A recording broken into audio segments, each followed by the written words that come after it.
Puji Tuhan, selamat sore Bapak Ibu Saudara-saudari sekalian. Anak-anakku yang kecil, yang cili-cili ya. Nanti kalau dibilang Bapak Ibu dia pikir saya nggak disebut, udah saya rame-rame aja di sini gitu. Kathleen ya, dan teman-temannya, Koko ya. Selamat kita berbakti lagi dalam nama Yesus Kristus. Kita mau maksimalkan waktu ini kita untuk mau beribadah, menikmati Yesus, menikmati firman-Nya, memuji dan menyembah Dia. Kita naikkan pujian, sambutlah Yesus. Haleluya. Amin.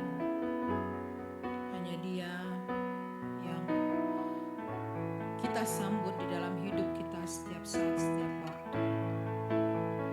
Dia sungguh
yang mulia.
Yesus, Engkau berkenan kiranya hadir Tuhan di tengah-tengah persekutuan kami.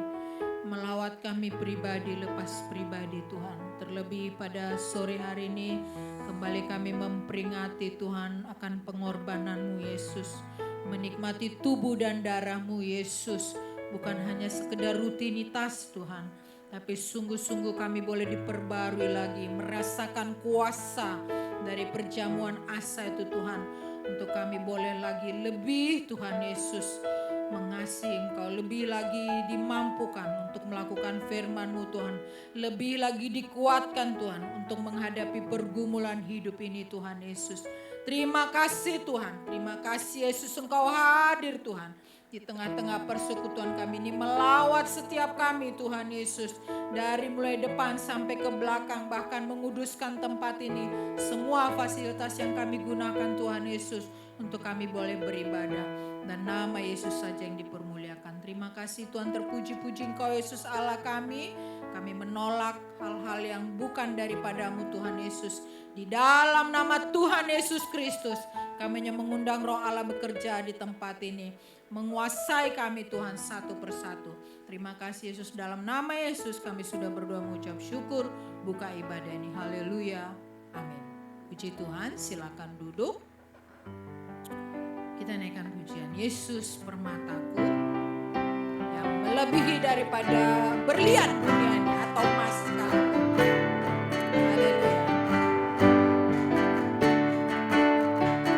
Tuhanku Yesus termulia, Tuhanku Yesus yang tercinta. Tiada Allah yang sepertimu, Engkau bintang di atas segala bintang. Segenap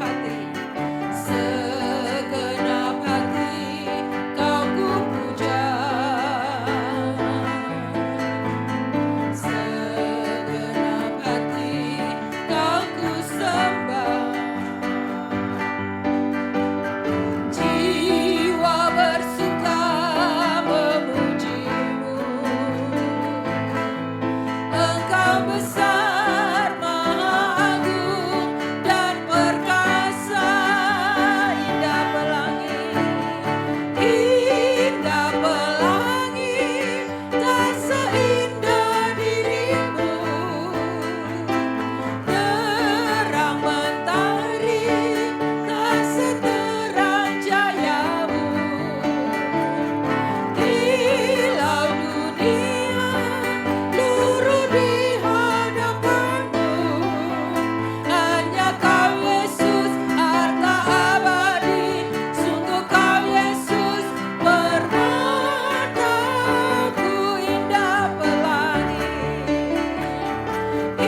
pastikan hilang.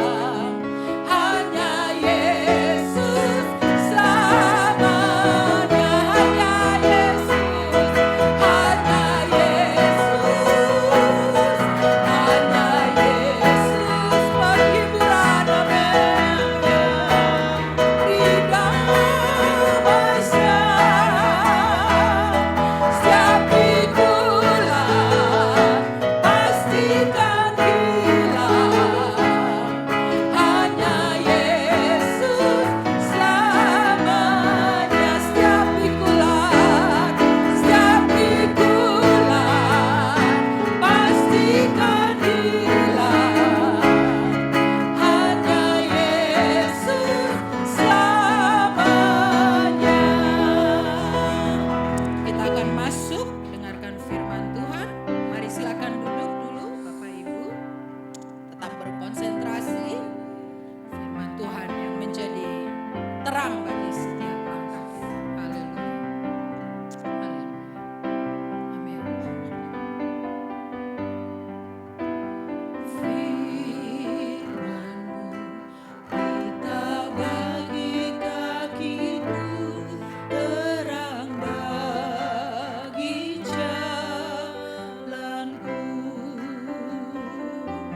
Biar musik tetap mengalun, Bapak Ibu mari kita fokus pada firman Tuhan.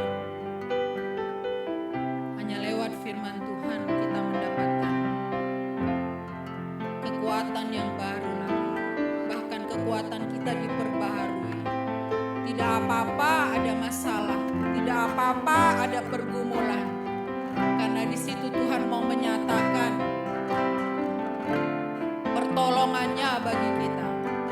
Supaya jalan kita tidak hanya mulus-mulus saja, bahkan mungkin menyebabkan kita bisa saja tersandung. Tapi lewat pergumulan kita boleh bersyukur. Ada firman Tuhan yang akan memberikan kita kekuatan. Ada pelita di tengah gelap. Ada terang sekalipun dunia ini sangat mengecewakan, tetapi ada terang lewat firman Tuhan yang membuat kita belajar bersyukur, yang membuat kita ada semangat baru lagi. Haleluya. Haleluya. Amin. Amin. Haleluya. Kami bersyukur Yesus. Amin. Haleluya. Amin. Kau ajaib. Haleluya Yesus. Engkau sempurna bagi kami Tuhan. Amin. Amin. Amin. Amin. Haleluya. Di saat badai. Di saat badai bergelora, ku akan terbang bersamamu. Bapa Kau Raja atas semesta, ku tenang sebab Kau Allahku. Di saat badai bergelora, kami bersyukur Yesus bersamamu. Bapa Kau Raja atas semesta, ku tenang sebab Kau Allahku. Di saat badai bergelora, ku akan terbang bersama. Karena Engkau Yesus ada di dalam kami. Bapa Kau Raja atas semesta, ku tenang sebab Kau Allahku. Ku tenang sebab Kau Allahku. Ku tenang sebab Kau Allahku. Puji Tuhan. Tuhan terima kasih Bapa, terima kasih Yesus atas penyertaan perlindungan-Mu Tuhan. Kami telah memuji memuliakan nama-Mu, merasakan lawatan-Mu pada sore hari ini ya Bapa. Kiranya Tuhan puji-pujian kami dapat menyenangkan hati-Mu Bapa, memberikan kemuliaan atas nama-Mu ya Bapa. Terima kasih Bapa, terima kasih Yesus. Sekarang kami telah menerima lawatan-Mu Bapa, kiranya kami akan mendengarkan firman-Mu Tuhan. Biarlah menjadi benih dalam hati kami ya Bapa. Terima kasih Bapa, terima kasih Yesus. Kami sudah berdoa dan mengucap syukur. Haleluya. Amin.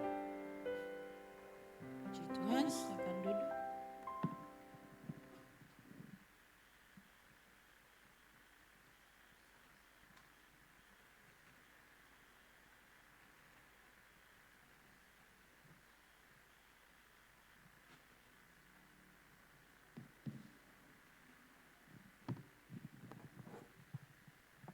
Puji Tuhan Bapak Ibu, terkasih dalam Kristus, kita bersyukur buat Tuhan Yesus beri kesempatan, anugerah bagi kita sama-sama belajar kebenaran firman Tuhan. Kita mau masuk ke seri khotbah Matius, seri khotbah Injil Matius. Kita awali dengan melihat beban hati Matius, pendahuluan. Kalau kita cari di Google, cari di Gemini, kita bisa dapati siapa yang menulis Injil Matius, maka kita akan tahu bahwa meski Injil ini tidak mempunyai nama di pembukaannya, tidak mencantumkan nama seperti surat-surat Paulus, tetapi menurut catatan sejarah, para pimpinan gereja sejak abad-abad awal sepakat bahwa yang nulis Injil ini adalah Matius. Kapan Matius menulis Injilnya?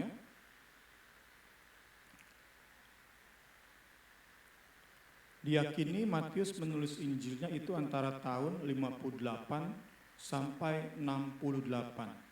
Kalau sekarang tahun 2026 dan Yesus naik ke surga kurang lebih tahun 30-an.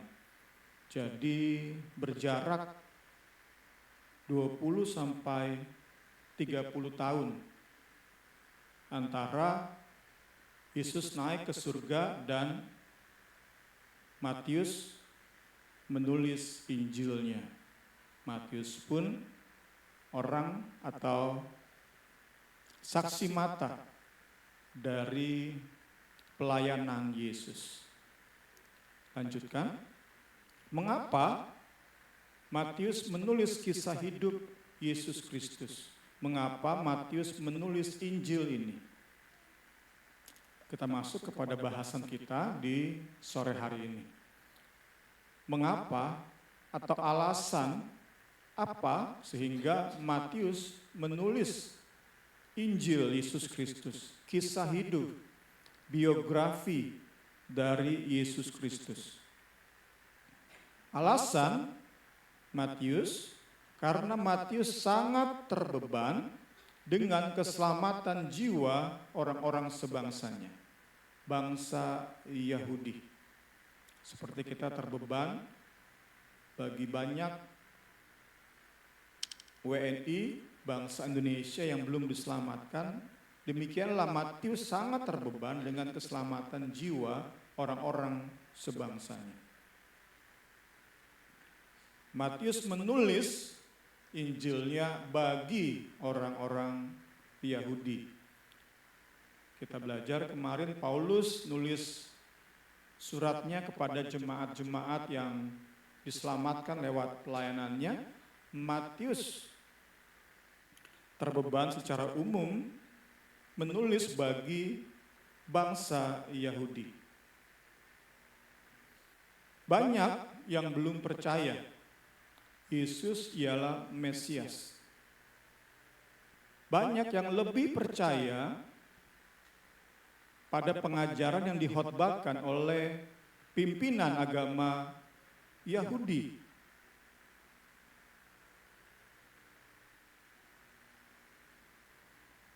Sedangkan selanjutnya mereka yang percaya terus diserang dengan berbagai cara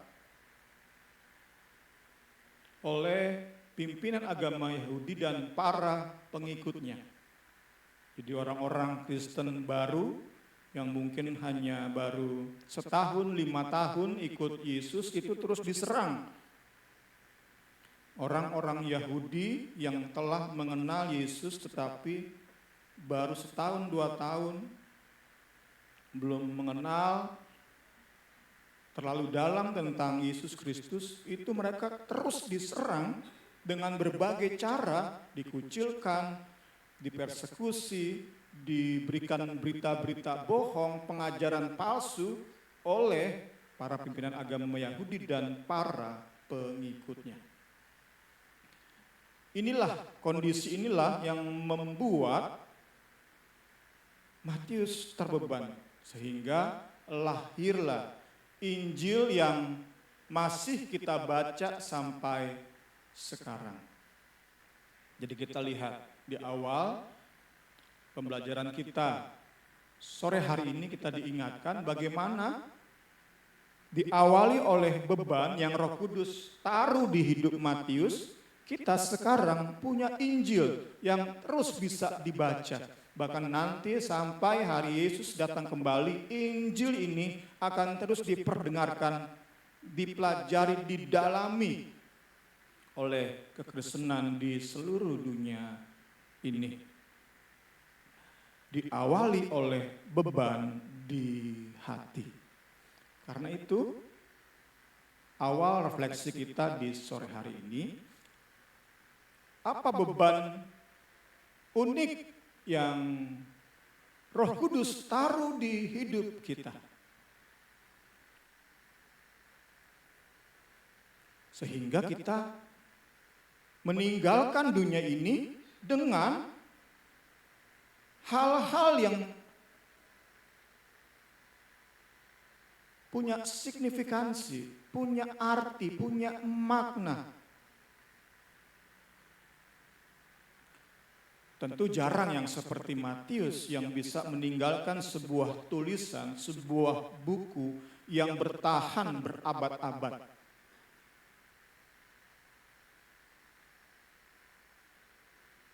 Tetapi kita pun rindu sama-sama di sore hari ini mengawali renungan di sore hari ini.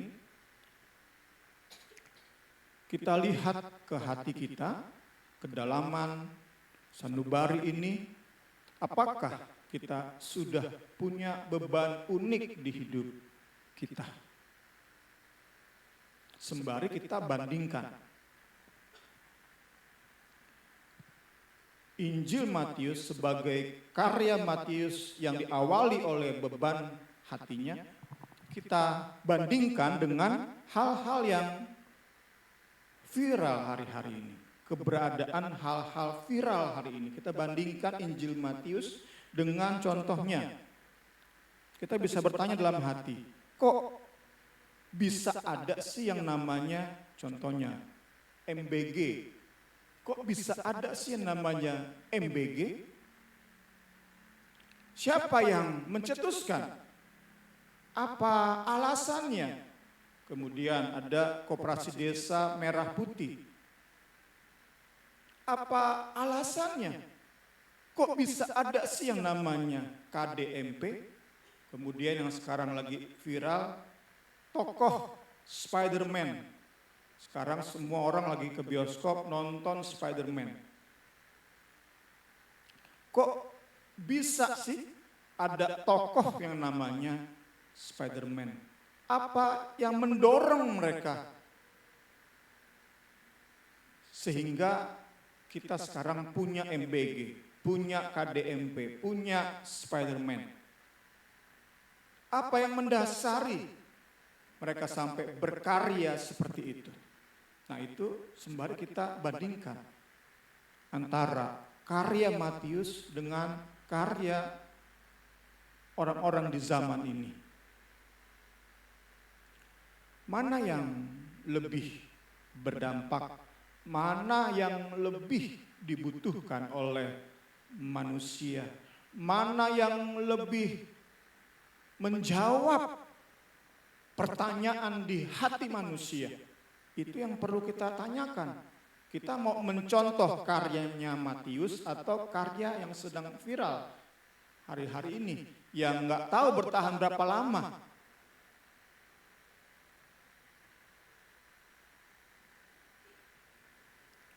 Apa alasannya? Kok bisa ada Injil Matius? Kok bisa ada MBG, KDMP, Spider-Man? Kita sembari melihat ke hati kita. Mungkinkah karya-karya yang punya signifikansi luar biasa itu lahir dari orang-orang yang hanya sekadar mencari nafkah hidupnya? Hanya sekadar cari uang?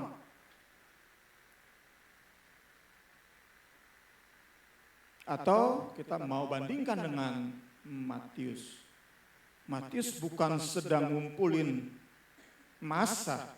Matius bukan sedang mencari cuan, mencari uang dengan menulis Injil ini. diawali dengan terbebannya hati Matius. Lihat masih banyak orang-orang sebangsanya masih lebih percaya kepada pimpinan agama Yahudi.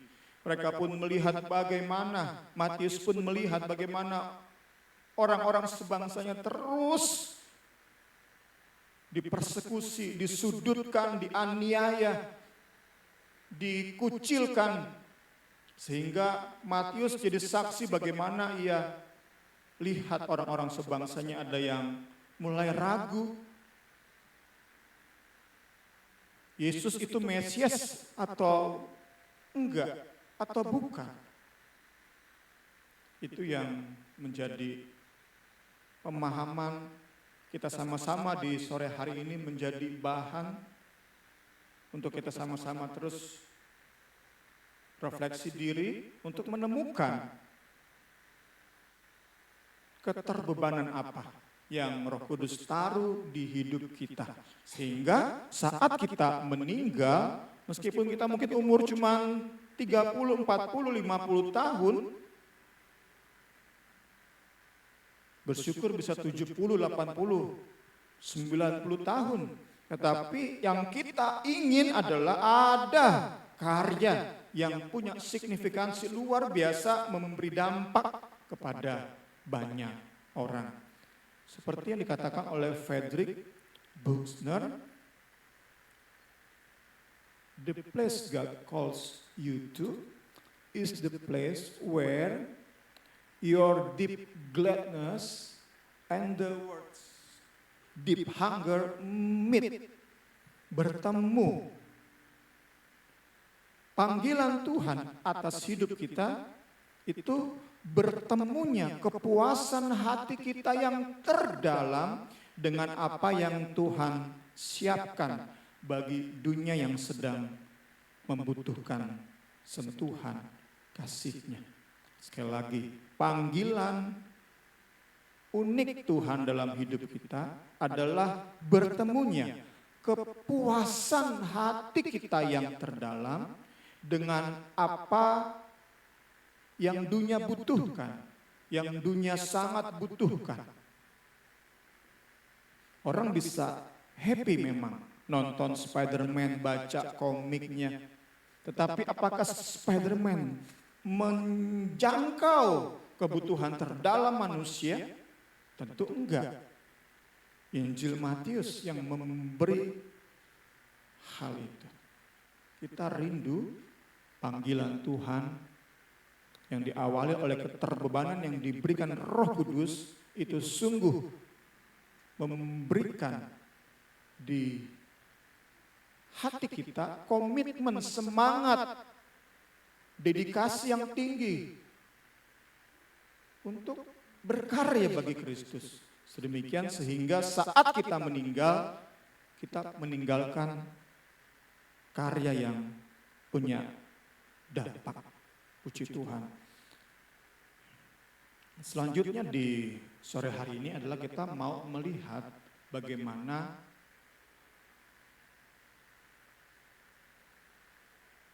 beban yang Roh Kudus beri terwujud dalam panggilan hidup itu memberikan fokus bagaimana kita jalani hidup ini. Kita diberi kemampuan untuk melihat hidup ini, nafas ini, waktu-waktu ini untuk apa sih? Kita diberi kemampuan lebih dan lebih lagi. Puji Tuhan. Kita melihat bahwa tulisan Matius itu tulisan yang terfokus, yang tujuannya jelas. Saat kita mulai minggu ini dan terus minggu-minggu ke depan melihat karya Matius ini, kita akan melihat bagaimana tujuan Matius tulis suratnya itu nggak berpindah-pindah. Demikianlah saat hidup kita punya panggilan yang jelas, yang clear, didasari oleh keterbebanan dalam hati, hidup ini jadi jelas, terfokus, nggak mencela-mencele. Besok kerja jadi apa, minggu depan kerja ngapain, ganti-ganti terus, nggak tahu panggilan hidupnya apa. Besok melayani di bidang apa, minggu depan di bidang apa, bulan depan di bidang apa, ganti-ganti terus, nggak ada fokus yang jelas. Kita mau dalami Injil Matius dan kita akan lihat betapa terfokusnya tulisan Matius. Ia tujukan benar-benar kepada orang-orang sebangsanya. Matius 1 ayat 1. Inilah silsilah Yesus Kristus. Pertama, Matius bilang ia anak Daud, kemudian anak Abraham. Tujuan Matius adalah meyakinkan pembaca bukunya bahwa Yesus adalah Mesias yang dinanti-nantikan oleh seluruh bangsa Yahudi. Dari awal sampai akhir tulisannya, sehingga kita akan nanti terus dapati di sepanjang buku Matius, terus dan terus, ia seperti orang yang sedang ngajarin orang-orang sebangsanya, sama-sama orang Yahudi, berusaha menjelaskan kepada orang-orang sebangsanya, Yesus itu Mesias loh, yang dideskripsikan oleh Perjanjian Lama. Alkitabnya agama Yahudi, Alkitabnya orang-orang Israel, orang-orang Yahudi. Nah, di awal kita sudah baca, di awal tulisannya Matius tegaskan bahwa Yesus bukan hanya berkebangsaan Israel, keturunan Abraham, tapi juga Yesus itu adalah pewaris yang sah dari tahta Daud. Jadi kita lihat di sini, Matius paham banget, semua orang-orang sebangsanya menantikan Mesias sesuai yang dijanjikan dalam Perjanjian Lama, Alkitabnya agama Yahudi, Alkitabnya bangsa Yahudi. Mereka semua terlahir, terdidik, dibesarkan dalam pemahaman suatu hari Mesias datang. Sosok yang menggantikan Daud itu datang. Nah, karena itu di awal tulisannya Matius sudah bilang, Yesus ini bukan hanya keturunan Abraham, tetapi dia anak Daud, dia keturunan Daud. Ia pewaris yang sah dari tahta Daud.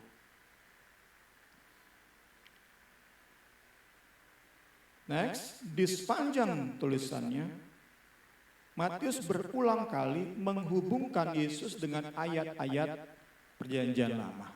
Alkitabnya orang Yahudi. Nah, kita tutup, kita khotbah pendek di sore hari ini dengan pertama, kutipan kelahiran Yesus, kemudian kutipan kematian Yesus. Tentu saat Bapak Ibu, saudara-saudari rindu lebih mendalami, bisa lihat di YouTube PD Injil, di bedah buku Injil Matius. Kita lihat Matius 1, 20-23. Inilah cara Matius membujuk, menasehati, mendorong, apalagi melakukan persuasi orang-orang sebangsanya supaya percaya pada Yesus itu Mesias dan yakin banget Yesus itu Mesias, sehingga apapun yang terjadi, masalah apapun boleh terjadi, jangan sampai lepaskan kepercayaan bahwa Yesus itu Mesias. Pertama, Matius hubungkan kelahiran Yesus dengan janji tentang Mesias di kitab Yesaya. Kita lihat dulu Matius 1, 20-23. Hal itu terjadi supaya genaplah yang difirmankan Tuhan oleh Nabi. Sesungguhnya anak darah itu akan mengandung dan melahirkan seorang anak laki-laki dan mereka akan menamai dia Immanuel, yang berarti Allah menyertai kita. Kita tahu bersama ini kisah lahirnya Tuhan Yesus.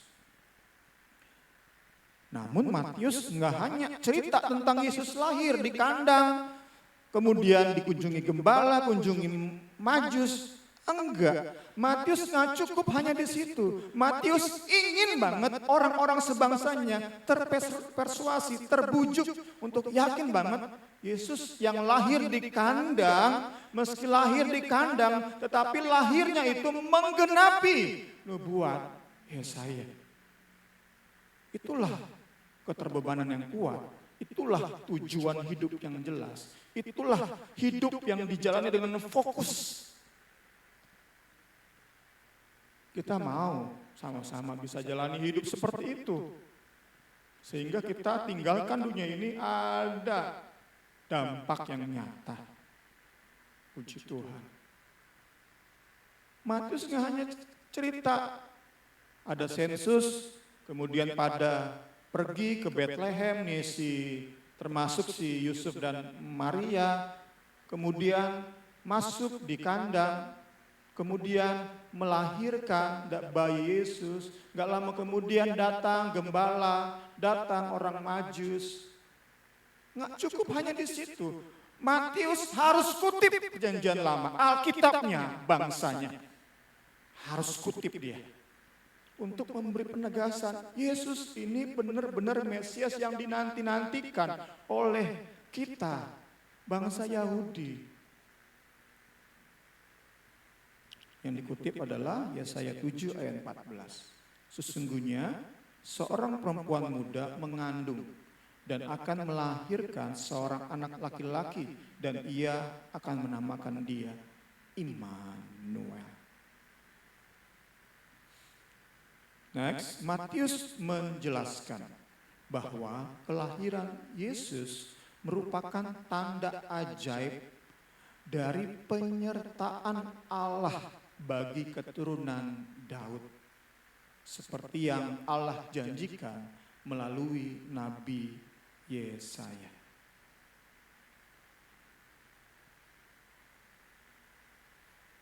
Kita sudah lihat ayatnya tadi, Yesaya 7 ayat 14. Next, Matius membantah berita bohong bahwa Yesus merupakan anak hasil hubungan Yusuf dan Maria sebelum nikah. Nah, kita lihat bersama, hidup yang bertujuan, hidup yang berfokus itu akan selalu memperoleh oposisi, memperoleh lawan.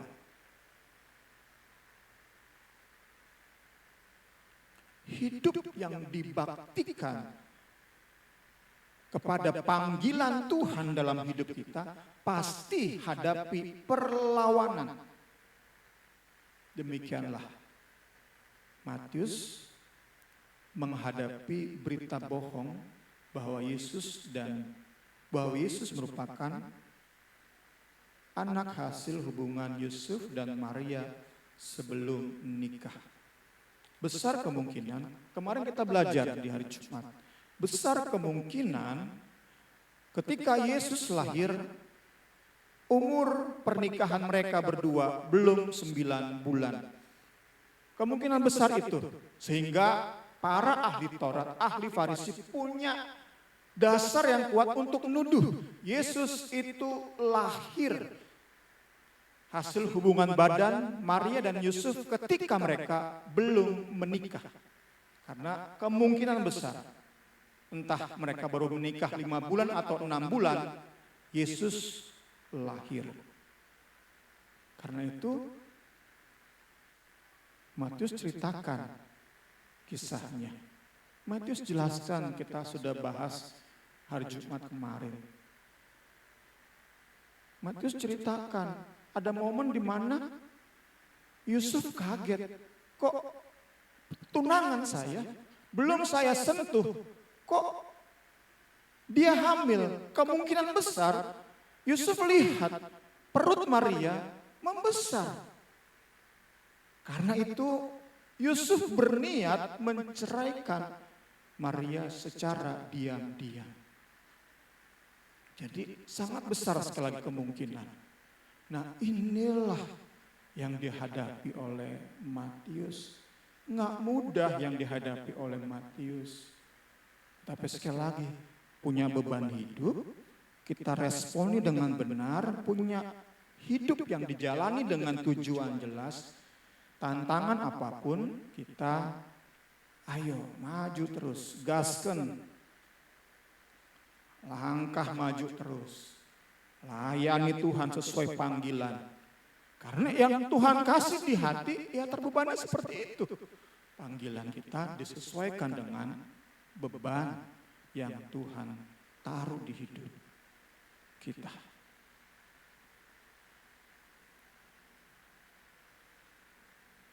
Sulit memang untuk membuktikan bahwa Yesus itu Mesias. Karena di saat yang sama, pimpinan agama Yahudi terus bilang, gimana mau Mesias? Lahir aja dari papa mama yang gak benar. Gimana mau jadi Mesias? Papa mamanya Yesus itu udah hubungan badan sebelum menikah. Gimana bisa Yesus dididik dengan benar oleh papa mama semacam ini? Itu yang terus digembar-gemborkan oleh pimpinan agama Yahudi. Mana mungkin Yesus itu Mesias? Lahirnya nggak benar, pasti dididiknya nggak benar. Nggak mungkin dia Mesias. Mau dia adain mujizat segede apa, dia pasti bukan Mesias. Tantangan pasti ada, tantangan pasti kita hadapi. Tapi kita bersyukur kita bisa belajar dari Matius sore hari ini. Diyakini Matius itu 15 tahun terus melayani bangsanya. Injil, khotbah, diskusi, cerita bareng. Terus dia di Yerusalem 15 tahun baru kemudian dia keluar dari Yerusalem. Keluar ke Asia katanya. Puji Tuhan. Terakhir kutipan tentang kematian Yesus. Bukan hanya kelahiran, Matius bilang penggenapan TL di kematian pun Matius bilang Yesus mati menggenapi kematian Sang Mesias. Matius 26 ayat 55 sampai 56. Pada saat itu Yesus berkata kepada orang banyak, sangkamu aku ini penyamun. Maka kamu datang lengkap dengan pedang dan pentung untuk menangkap aku. Padahal tiap-tiap hari aku duduk mengajar di bait Allah dan kamu tidak menangkap aku. Akan tetapi semua ini terjadi supaya genap yang ada tertulis dalam kitab nabi-nabi. Lalu semua murid itu meninggalkan dia dan melarikan diri. Jadi ada dua di sini. Pertama, Mesias yang alami penderitaan. Kedua, Mesias yang sangat menderita ditinggalkan sendiri. Pertama tentang Mesias yang menderita, kita tahu bersama di Yesaya 53. Kita baca ayat 12. Yesaya 53 ayat 12. Sebab itu aku akan membagikan kepadanya orang-orang besar sebagai rampasan. Kepadanya tentu kepada Mesias. Dan ia akan memperoleh orang-orang kuat sebagai jarahan. Yaitu sebagai ganti karena ia telah menyerahkan nyawanya ke dalam maut. Dan karena itu ia terhitung di antara pemberontak-pemberontak. Sekalipun ia nanggung dosa banyak orang. Dan berdoa untuk pemberontak-pemberontak. Inilah Mesias yang menderita. Kemudian kedua, Mesias yang ditinggalkan oleh semua orang. Hai pedang, Sakaria 13 ayat 7. Bangkitlah terhadap gembalaku, terhadap orang yang paling karib denganku. Demikianlah firman Tuhan semesta alam. Bunuhlah gembala, sehingga domba-domba tercerai-berai. Aku akan mengenakan tanganku terhadap yang lemah. Sekali lagi ada dua hal yang Matius tulis tadi. Mesias adalah Mesias yang menderita. Kedua, Mesias yang menderita ini ditinggalkan sendiri. Next, Matius menjelaskan bahwa penderitaan dan kematian Yesus merupakan penggenapan dari Mesias yang dideskripsikan di dalam PL. Kita sudah lihat tadi. Nah, Matius next membantah pengajaran tentang Mesias yang tidak menderita dan terus berkemenangan secara jasmani. Dan inilah yang digembar-gemborkan para pimpinan agama Yahudi. Terus dihotbahkan, terus di-sharingkan oleh para pimpinan agama Yahudi. Mesias yang kami nanti-nantikan akan seperti Daud. Menang, menang, dan menang. Kekayaannya enggak terhitung. Itu yang terus digembar-gemborkan. Sedangkan Yesus ini rumah aja enggak punya. Luntang-lantung pindah-pindah tempat. Apa yang bisa diharapkan dari Mesias bagi mereka semacam ini? Terus dihotbahkan di sinagoge, di bait-bait Allah, di bait Allah, di sinagoge-sinagoge, terus diberitakan oleh para pimpinan agama. Mesias yang kami nantikan seperti Daud. Mesias yang kami nantikan akan membebaskan kami dari Kaisar Romawi. Ada tantangan, tapi terus kita sama-sama lihat bagaimana Matius terus melayani bangsanya. Semua diawali oleh pekerjaan Roh Kudus yang menaruh beban di hatinya. Karena itu, sebagai akhir dari khotbah ini, kita sama-sama diingatkan untuk minta keterbebanan unik dari Roh Kudus. Kemarin dengan khotbahnya John Piper, minta sampai seperti orang gila. Keterbebanan unik dari Roh Kudus. Karena kalau kita hidup hanya untuk cari nafkah, nggak ada legacy, nggak ada warisan yang akan kita tinggalkan. Minta keterbebanan unik itu. Setelah dapat, mari kita jalani hidup dan pelayanan seturut dengan keterbebanan tersebut. Sembari kita memilah mana yang mendukung penggenapan atau berhasilnya kita memuaskan beban ini, dan mana yang nggak penting, sehingga kita bisa sisihkan, kita bisa pinggirkan, kita mulai milih-milih, pilah-pilah mana kegiatan aktivitas yang sesuai dengan panggilan kita dan mana yang kurang mendukung. Yang kurang mendukung kita pinggirkan. Kita mulai singkirkan. Sehingga sekali lagi diawali dengan keterbebanan,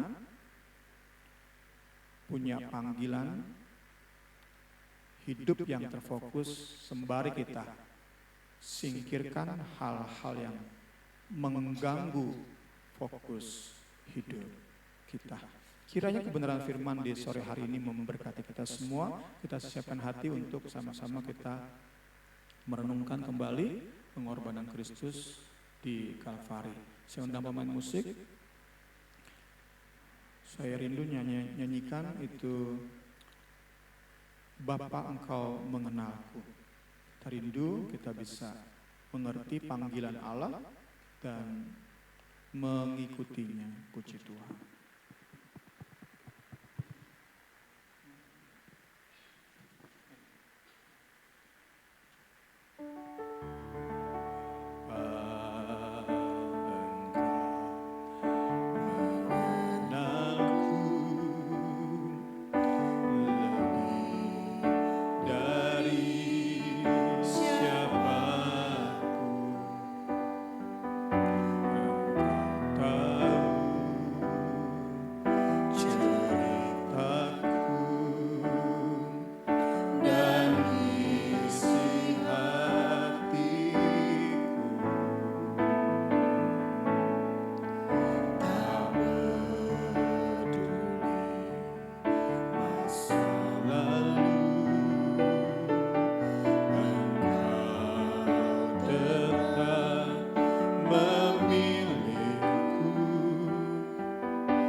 Kudus.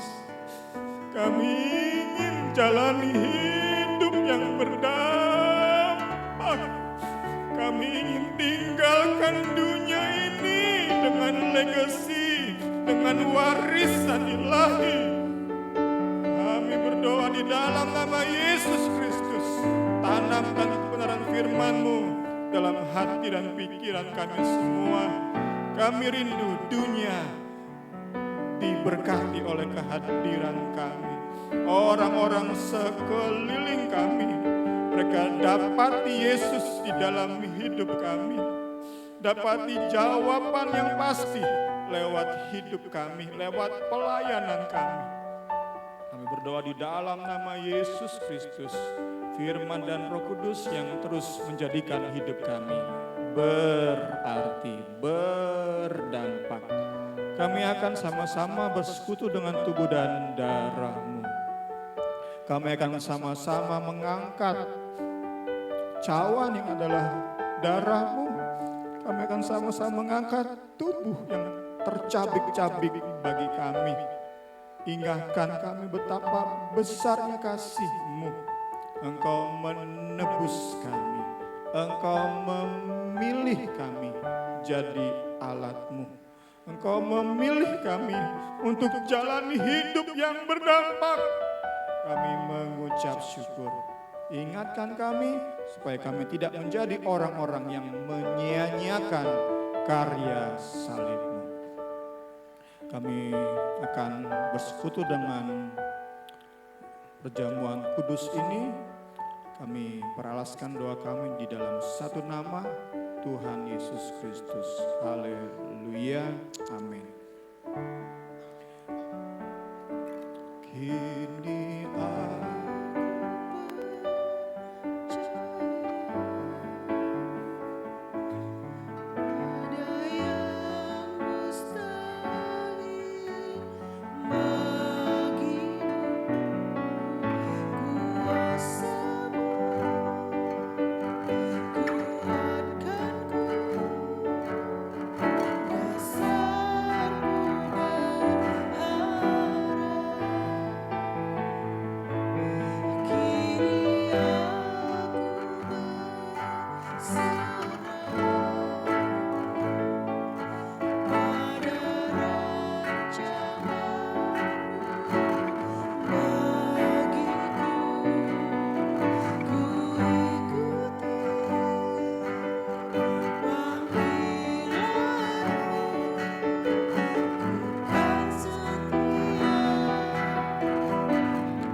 Sebab apa yang telah kuteruskan kepadamu telah kuterima dari Tuhan, yaitu bahwa Tuhan Yesus pada malam waktu ia diserahkan, mengambil roti dan sesudah itu ia mengucap syukur atasnya. Ia memecah-mecahkannya dan berkata, "Inilah tubuhku yang diserahkan bagi kamu. Perbuatlah ini menjadi peringatan akan aku."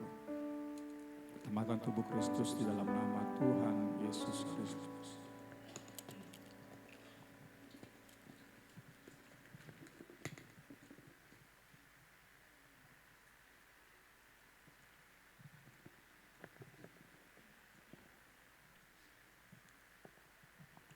Kita angkat cawan kita.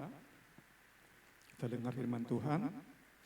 Demikian juga ia mengambil cawan sesudah makan.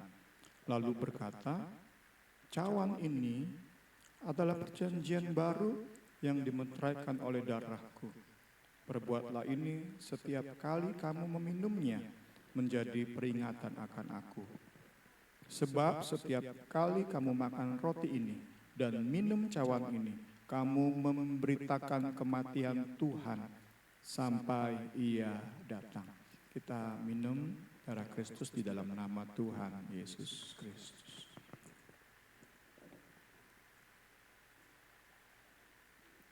Kita bersyukur. Terima kasih Tuhan. Terima kasih, terima kasih. Kami bersyukur Tuhan. Terima kasih Tuhan. Kami bersyukur Tuhan. Terima kasih. Terima kasih. Kami bersyukur. Terima kasih. Kami bersyukur. Kami berterima kasih. Terima kasih Tuhan. Terima kasih. Terima kasih buat karya salibmu. Selamatkan kami. Tebus hidup kami. Ampuni salah dosa kami. Mengubahkan kami. Haleluya. Membuat hidup kami berarti. Membuat hidup kami berdampak. Terima kasih, terima kasih. Haleluya, haleluya, haleluya. Terima kasih Tuhan. Haleluya, haleluya, haleluya. Terima kasih, terima kasih. Terima kasih Tuhan, terima kasih, terima kasih, terima kasih. Terima kasih Tuhan. Ketika suci bersyukur. Terima kasih Tuhan. Haleluya. Ucapan syukur kami naikkan kepada-Mu Terima kasih Yesus. atas Haleluya. anugerah yang terindah dalam hidup kami. Keselamatan yang Kau berikan Tuhan adalah yang terbaik dalam hidup kami. Terima kasih Tuhan buat hari ini. Terima kasih buat sepanjang hidup kami Tuhan. Kalau kami masih ada sampai hari ini semua karena kemurahan Tuhan dalam kehidupan kami. Terima kasih buat firman-Mu ya Tuhan. Terima kasih buat perjamuan kudus yang sudah kami lakukan. Kiranya apa yang kami lakukan pada saat sore hari ini Tuhan boleh menyenangkan hati-Mu ya Tuhan. Engkau melayakkan kami terus di hadapan-Mu ya Tuhan. Sehingga hidup kami ini Tuhan boleh berkemenangan dari hari lepas hari ya Tuhan. Biar kami tetap kuat Tuhan di dalam menjalani kehidupan kami. Di setiap musim hidup kami tetap merasakan Engkau ada bersama dengan kami ya Tuhan. Terima kasih Tuhan, kami percaya umat Tuhan yang sudah hadir pada saat sore malam hari ini. Semuanya tanpa terkecuali Engkau sudah jamah kami ya Tuhan. Engkau sudah memberkati kami Tuhan. Ibadah ini mendatangkan sukacita bagi kehidupan kami. Terima kasih Yesus, terima kasih Tuhan. Kami bersyukur Tuhan. Kalau kami boleh ada sampai hari ini, kalau kami boleh kuat sampai hari ini, bukan karena kemampuan kami, karena Engkau Roh Kudus yang selalu hadir dalam setiap hati dan pribadi kami. Terima kasih Tuhan, terima kasih. Bekerja terus dalam kehidupan kami. Sehingga hidup kami ini Tuhan lebih menyenangkan hati-Mu ya Bapa. Terima kasih, urapi berkati terus hamba-Mu. Berkati terus Tuhan Bung Sandy dengan luar biasa. Berikan kekuatan, berikan kesehatan Tuhan. Dan pengharapan sepenuhnya hanya kepadamu saja ya Bapa. Terpujilah Engkau Yesus, terima kasih. Dan sebentar kami akan memberikan persembahan ya Tuhan. Apa yang boleh kami bawa Tuhan. Itu boleh Tuhan Yesus mendukung pekerjaan Tuhan di tempat ini. balas berlipat kali ganda kepada umat-Mu. Bahkan yang belum bisa membawa juga Engkau berkati Tuhan. Sehingga Engkau membukakan tingkap-tingkap langit bagi umat-Mu di tempat ini. Sehingga ikut mendukung untuk Tuhan Yesus, pekerjaan Tuhan di tempat ini. Terima kasih Tuhan. Kami serahkan sisa ibadah kami dalam nama Tuhan Yesus. Kami sudah bersyukur. Haleluya. Amin.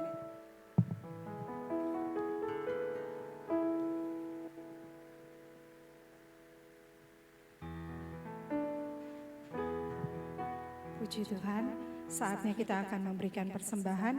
Kita akan nyanyikan lagu Sebab Dia Hidup Ada Hari Esok. Sebab Dia hidup, ada hari esok. Sebab Dia hidup, ku tak gentar, karena ku tahu Dia pegang hari esok. Hidup jadi berarti sebab Dia hidup, sebab Dia hidup, sebab Dia hidup. Ada hari esok, sebab Dia hidup. Ku tak gentar, karena ku tahu Dia pegang hari esok. Hidup jadi berarti sebab Dia hidup, sebab Dia hidup, sebab Dia hidup. Ada hari esok, sebab Dia hidup. Ku tak gentar, karena ku tahu Dia pegang hari esok. Hidup jadi berarti sebab Dia hidup. Hidup jadi berarti, hidup jadi berarti sebab Dia hidup. Hidup jadi berarti sebab Dia hidup. Puji Tuhan, terima kasih untuk persembahannya. Biar boleh terus mendukung pekerjaan Tuhan di tempat ini. Pengumuman kita sepanjang minggu ini dulu, sepanjang minggu ini hanya ada ibadah online seperti Zoom hari Selasa dan hari Jumat.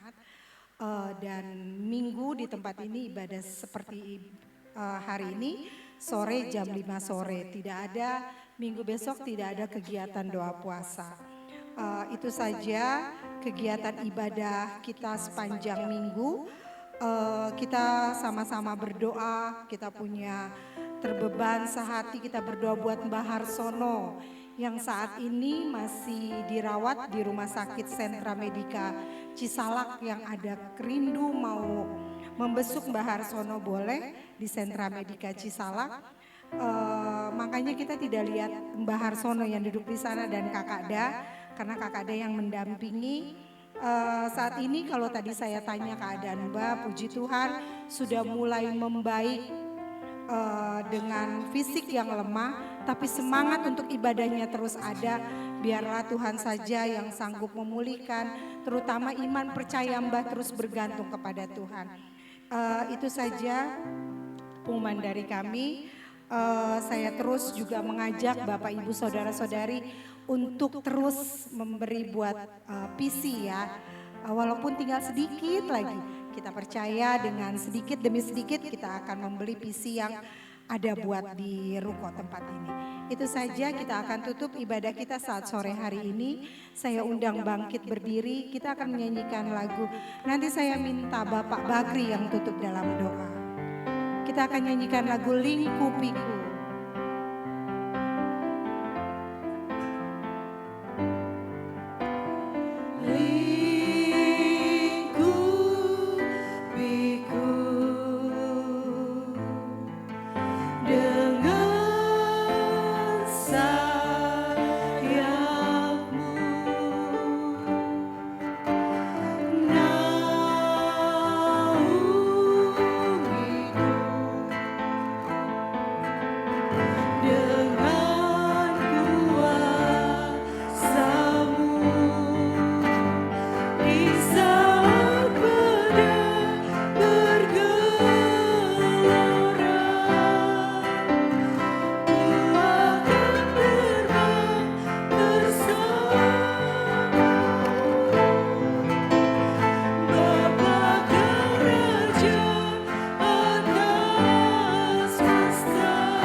Kembali kami bersyukur, terima kasih Bapa. Engkau sudah menolong ibadah kami sejak awal pertengahan sampai selesainya terjadi menurut kehendak-Mu. Terima kasih Tuhan, kami semua sudah diberkati oleh kebenaran firman-Mu yang dibentangkan oleh hamba-Mu. Kiranya materaikan firman-Mu yang sudah kami dengar di lubuk hati kami, sehingga menjadi rema dalam hidup kami dan boleh kami lakukan untuk menyenangkan hati-Mu Tuhan. Terima kasih Bapa.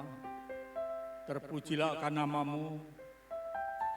Berkati hamba-Mu yang sudah menjadi saluran berkat, menyampaikan isi hati-Mu, pakai hamba-Mu, urapi hamba-Mu, terutama kesehatan hamba-Mu. Berkati keluarga, rumah tangga, istri, anak-anak, semua diberkati oleh Tuhan dalam nama Yesus. Demikian juga umat-umat Tuhan yang dengan setia dan taat hadir menikmati firman-Mu. Engkau berkati dalam kesehatannya, usaha mata pencaharian, pekerjaan, pelayanannya semakin diberkati oleh Tuhan dalam nama Yesus. Terima kasih Tuhan. Saat ini kami menyatukan hati kami berdoa bagi hamba-Mu Bapak Harsono yang terbaring tidak berdaya di rumah sakit. Namun berkat pertolongan-Mu Tuhan, hamba-Mu Bapak Harsono sudah ada pemulihan. Oleh karenanya Bapak, saat ini kami berdoa di dalam nama Tuhan Yesus Kristus.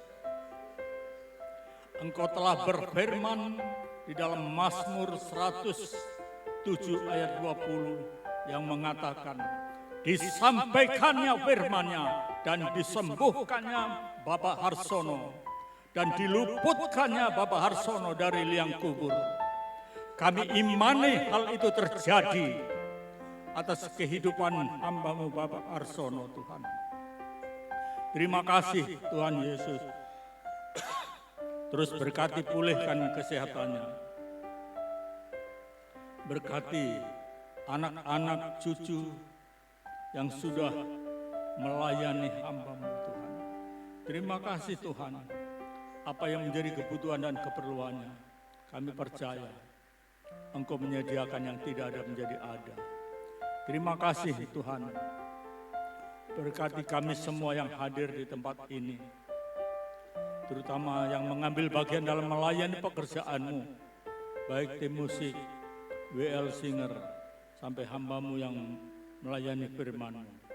Berkati pelayanan mereka, terus pakai mereka menjadi alat Tuhan untuk menyenangkan hati Tuhan, sehingga nama Tuhan dipuji dan dipermuliakan. Terima kasih Tuhan. Sebentar kami akan beramah-tamah. Tuhan, apa yang sudah tersedia Tuhan kuduskan dengan kuasa firman-Mu. Tangan-tangan yang mengerjakannya Tuhan berkati, kembalikan berlipat-lipat ganda atas segala pengorbanannya Bapa. Sehingga Engkau nyatakan kemuliaan-Mu di dalam perjalanan hidup tangan-tangan yang sudah terulur. Terima kasih Tuhan. Sebentar kami akan kembali pulang. Sebagaimana Tuhan telah memimpin perjalanan kami tiba di tempat ini dengan tidak berkekurangan sesuatu apapun. Demikian juga kami kembali ke rumah kami masing-masing. Tuhan menjaga, melindungi, menyertai setiap perjalanan kami, sehingga kami boleh tiba di rumah dengan segala selamat. Dalam nama Tuhan selalu kami puji dan kami permuliakan. Terima kasih Tuhan, terpujilah nama-Mu, dan mari kita semua jemaat Tuhan, pulanglah dengan damai sejahtera dan terimalah berkat Tuhan.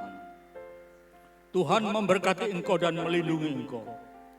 Tuhan menyinari engkau dengan wajah-Nya dan memberikan engkau kasih karunia.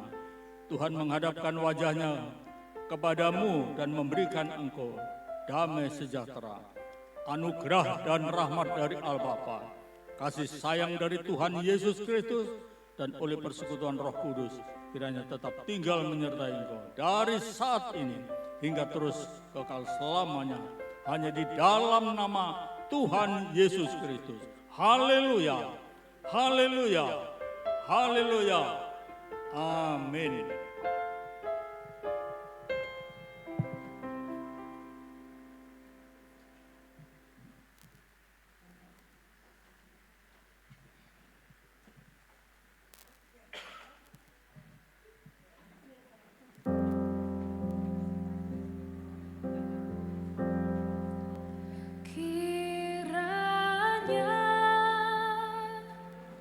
Engkau memberkati aku berlimpah-limpah dan memperluas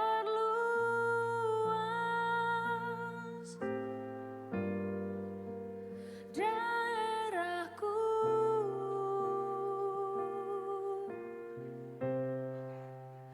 dan kiranya tanganmu menyertai aku dan melindungi aku daripada malapetaka, sehingga kesakitan tidak menimpa aku.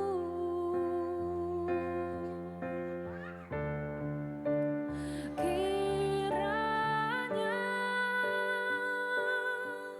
Engkau memberkati aku berlimpah-limpah dan memperluas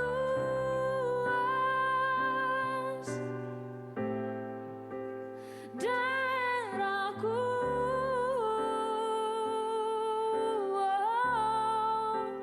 dan kiranya tanganmu menyertai aku dan melindungi aku daripada malapetaka, sehingga kesakitan tidak menimpa aku.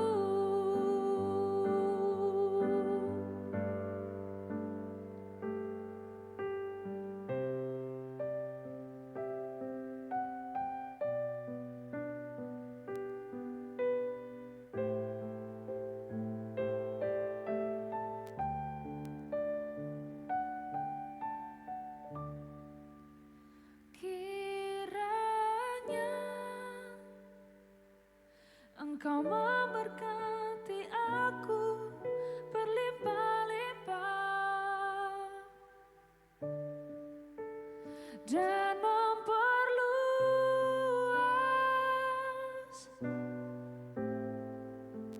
daerahku,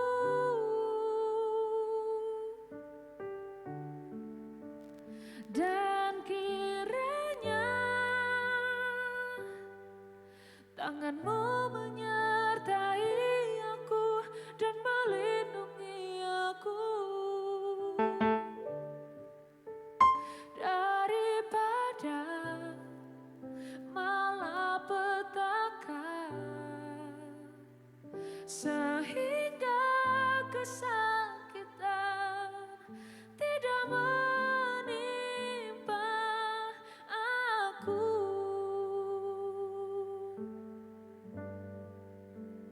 Daripada malapetaka, sehingga